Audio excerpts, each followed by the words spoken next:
नमस्कार, स्वागत है आप सभी का म्यूचुअल फंड हेल्पलाइन में। आपके साथ मैं हूं स्वाति। म्यूचुअल फंड निवेश का एक ऐसा विकल्प है जिसमें आप छोटी छोटी रकम से बड़ा कॉर्पस तैयार कर सकते हैं। आपके लक्ष्य छोटी अवधि के हो चाहे लंबी अवधि के लिए आप निवेश करना चाहते हैं, म्यूचुअल फंड में आपको अवधि और लक्ष्यों के हिसाब से निवेश का मौका मिलता है। लेकिन अच्छा मुनाफा कमाने के लिए सही और बेहतर फंड का चुनाव करना भी ज़रूरी होता है। तो सही फंड का चुनाव कैसे करें, लक्ष्यों और अवधि के मुताबिक कहां और कैसे निवेश करें, ऐसे ही कई सवालों के जवाब आपको मिलेंगे हमारे शो म्यूचुअल फंड हेल्पलाइन में। शुरू करते हैं आज का शो और देखते हैं कि आज के शो में खास क्या है। पोर्टफोलियो में जरूरत से ज्यादा फंड स्कीम आखिर कैसे कम किया जाए? क्या डाइवर्सिफिकेशन के लिए इंटरनेशनल फंड में निवेश करना सही होगा? एक्टिवली मैनेज्ड फंड का एक्सपेंस रेशियो क्यों होता है ज्यादा? और फंड नामा में आज हम समझेंगे आर्बिट्राज फंड के बारे में, जानेंगे किसे करना चाहिए निवेश।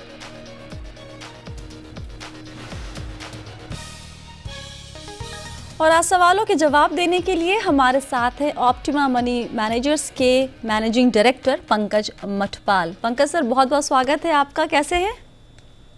Thank you Swati, thank you very much. मैं ठीक हूँ, आप कैसी हैं? बहुत बढ़िया सर। पहला सवाल लेते हैं। सीबी देशपांडे जी हमारे साथ फोन लाइन पे जुड़ रहे हैं। देशपांडे जी नमस्ते, कैसे हैं आप? कहाँ से बात कर रहे हैं? स्वाति जी नमस्ते जी। मैंने एक गलती की है जो मुझे अभी समझ में आई है कुछ सालों बाद।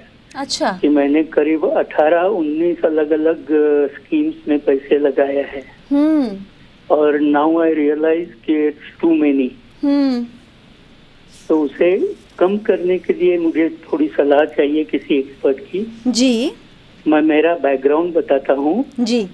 आई एम अ सीनियर सिटीजन। हाँ जी। And my wife is also a retired government officer. And currently we are living with her pension, whatever is. Achha. So I have no need of earning from the investments. Okay.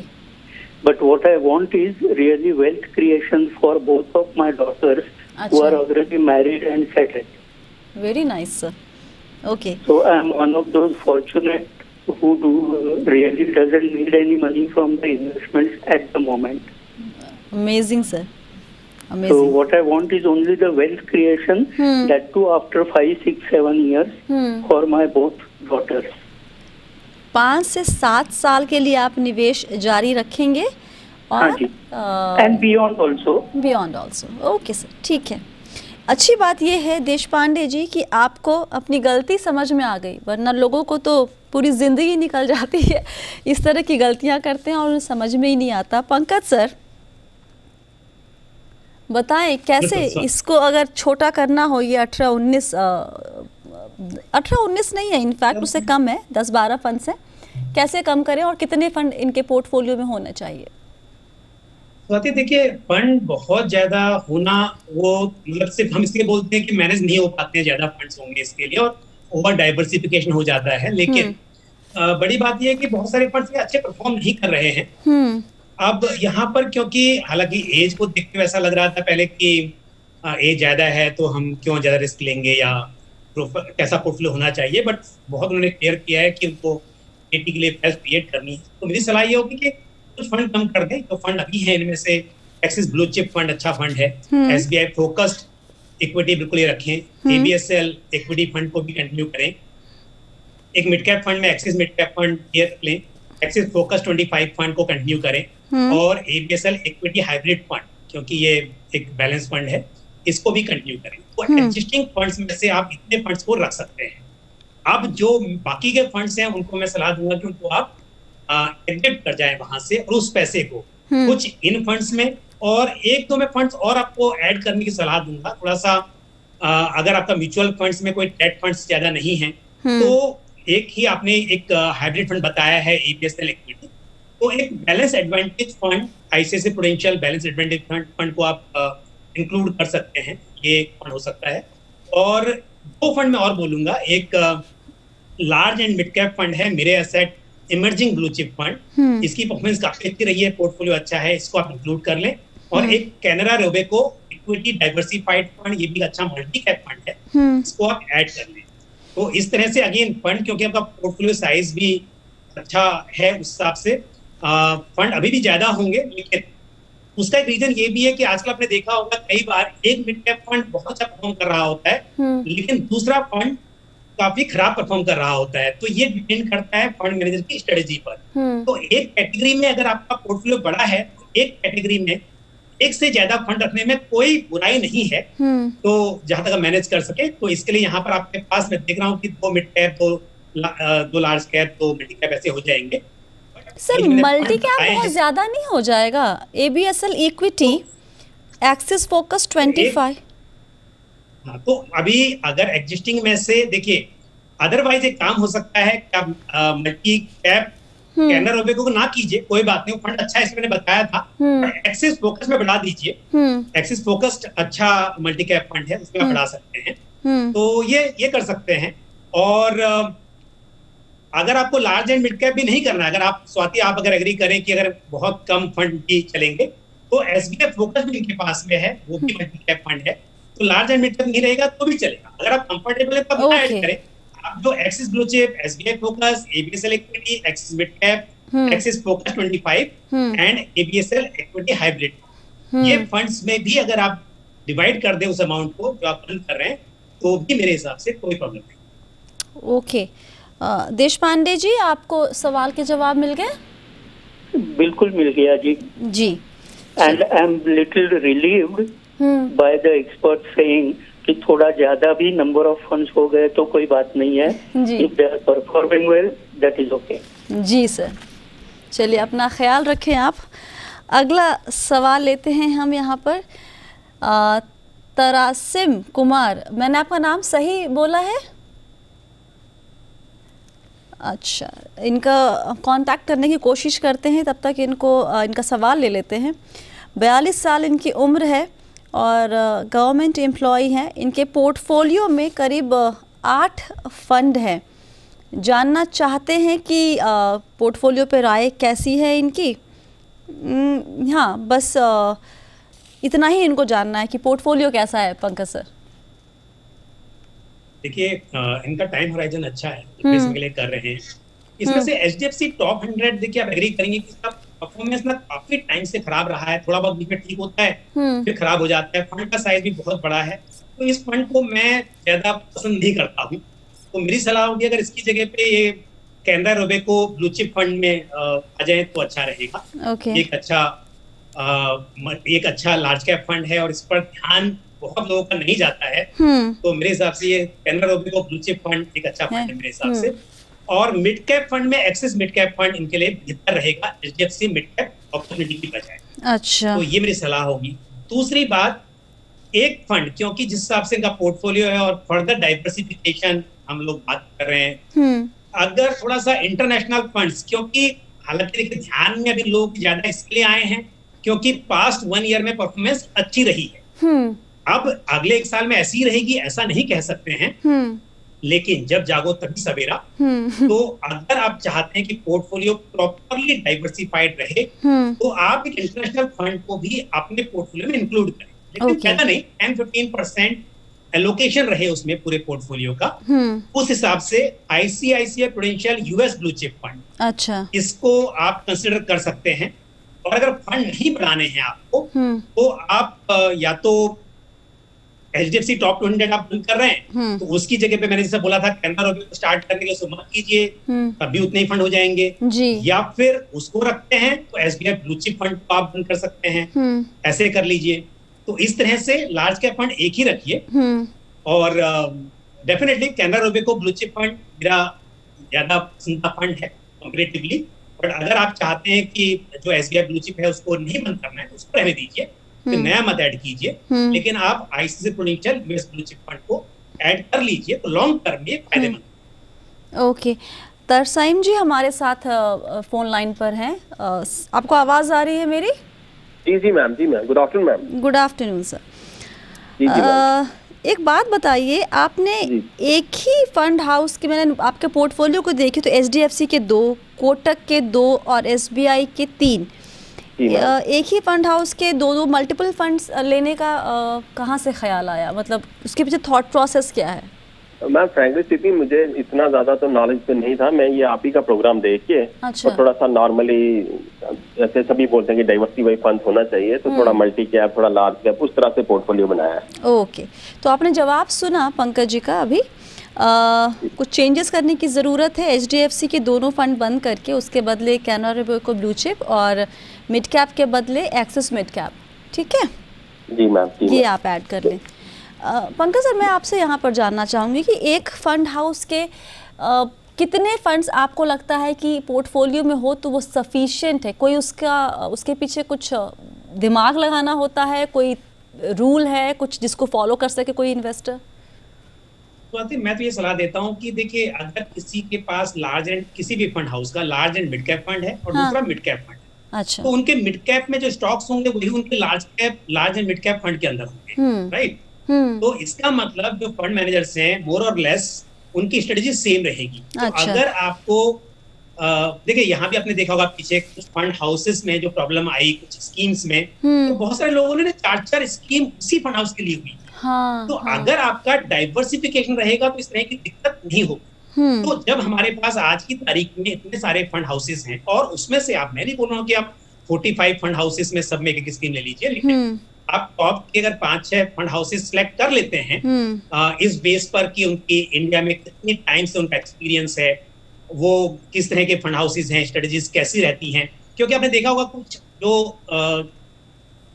Fund managers हैं वो एक different strategy, like value strategy को follow करते हैं, growth strategy follow करते हैं। तो जिस तरह से भी आप कंफर्टेबल हैं तो आप 4-5 फंड हाउस सिलेक्ट कर लीजिए, उनमें से डिवाइड कर दीजिए।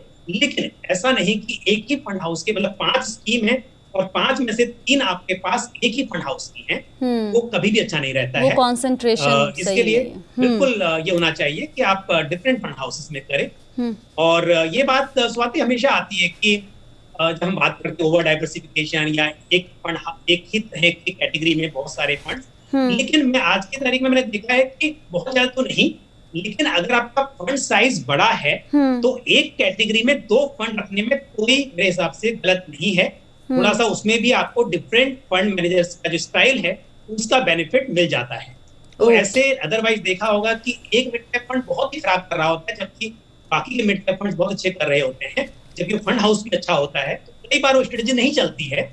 इसके लिए बड़े फंड साइज हो तो आप ऐसा कर सकते हैं। जी, चलिए यहाँ पर एक छोटा सा ब्रेक लेते हैं। ब्रेक के बाद हम कुछ और सवाल लेंगे, जवाब देने की कोशिश हम पूरी करेंगे। आप सभी बने रहिए म्यूचुअल फंड हेल्पलाइन के साथ।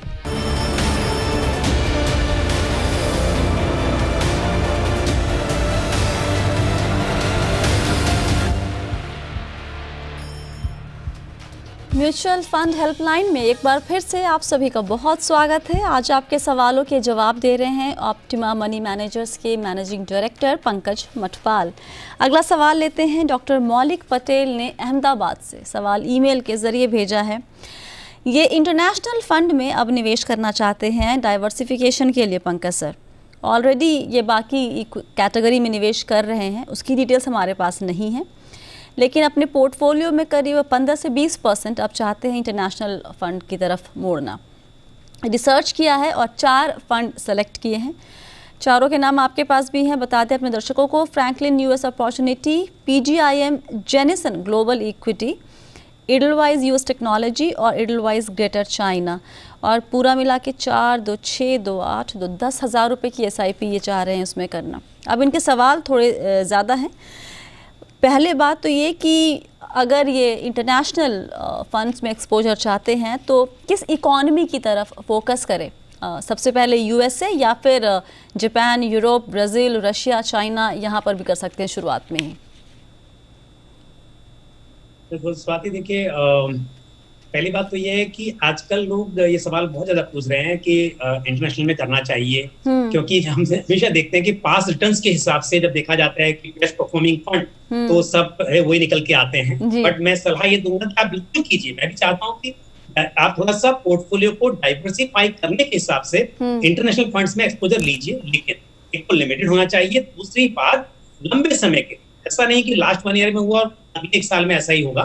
आप उसमें इन्वेस्ट कर रहे हैं तो लंबे समय के लिए उनको पोर्टफोलियो में रखिए। दूसरी बात, जहां तक डॉक्टर साहब ने सवाल पूछा है, तो यहाँ पे बोलूंगा कि ये, क्योंकि जो फंड्स होते हैं इंटरनेशनल, ये फंड ऑफ फंड्स या फीडर फंड होते हैं जो कि इंटरनेशनल फंड में इन्वेस्ट करते हैं। तो अगर इनको पीजीआईएम जेनेस में करना है तो पीजीआईएम इंडिया ग्लोबल में करना होगा। बेसिकली इसका अल्टीमेटली इन्वेस्टमेंट इंटरनेशनल फंड में हो जाएगा।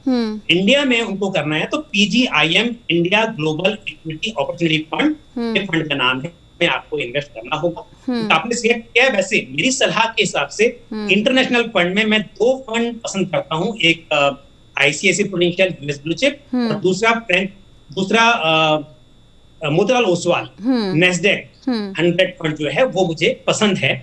तो खैर, इन्होंने अगर सिलेक्ट किया है तो आपकी चॉइस में से अगर मैं बात करूं तो PGIM India global equity opportunity आप कंसिडर कर सकते हैं। दूसरा फंड जो है, हाँ, आपने पूछा था कि यूएस, चाइना और बाकी सब कुछ, तो world's largest economy US definitely पहली चॉइस पर रहती है, तो उसमें आप इसको कंसिडर कीजिए। उसके बाद चाइना की इकोनॉमी सेकंड लार्जेस्ट इकोनॉमी है।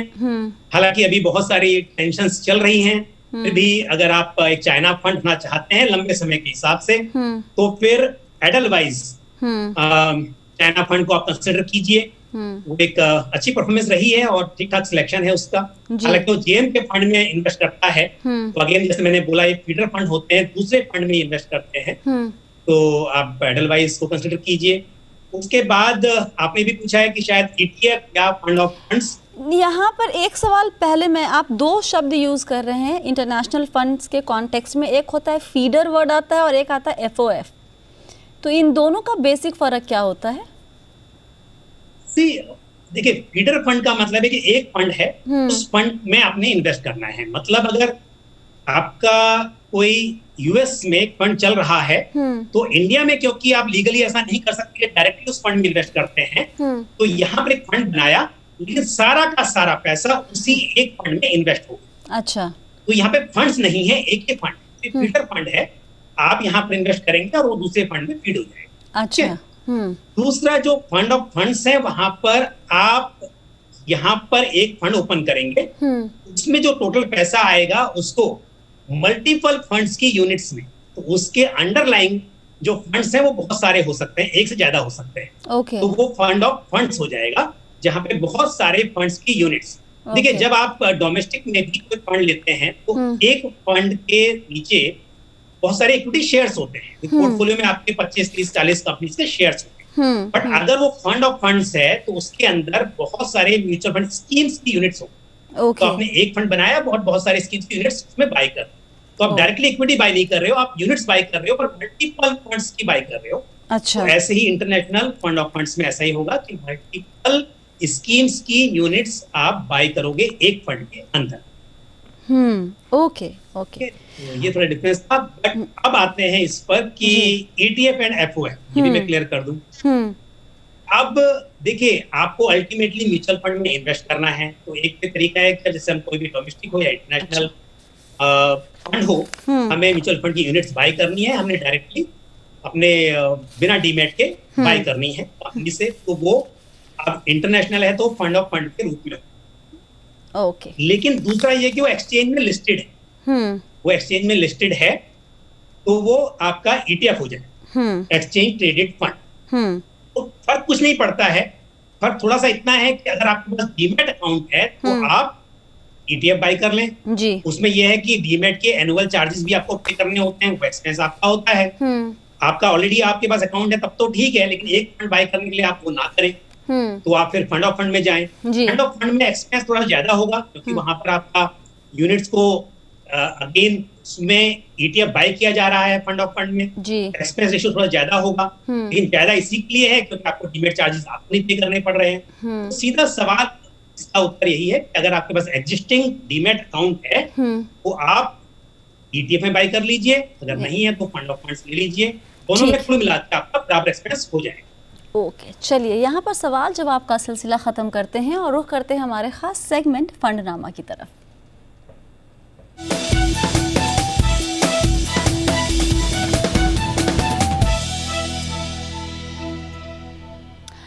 तो फंडनामा में हम क्या करते हैं, हम म्यूचुअल फंड की जो अलग अलग कैटेगरी है और उसकी सब कैटेगरीज, उसको हम थोड़ा सा आसान शब्दों में आपको समझाते हैं, ताकि आप जब भी अपने लिए कोई सिलेक्शन करें किसी स्कीम का या फंड कैटेगरी का, तो आपके पास क्लैरिटी हो कि आप क्या ले रहे हैं और क्यों ले रहे हैं। आज जिस कैटेगरी की हम बात करेंगे उसको कहते हैं आर्बिट्राज फंड। तो सबसे पहले पंकज सर, कि ये आर्बिट्राज स्ट्रैटेजी फॉलो करने वाला जो फंड है, ये स्ट्रैटेजी आखिर होती क्या है?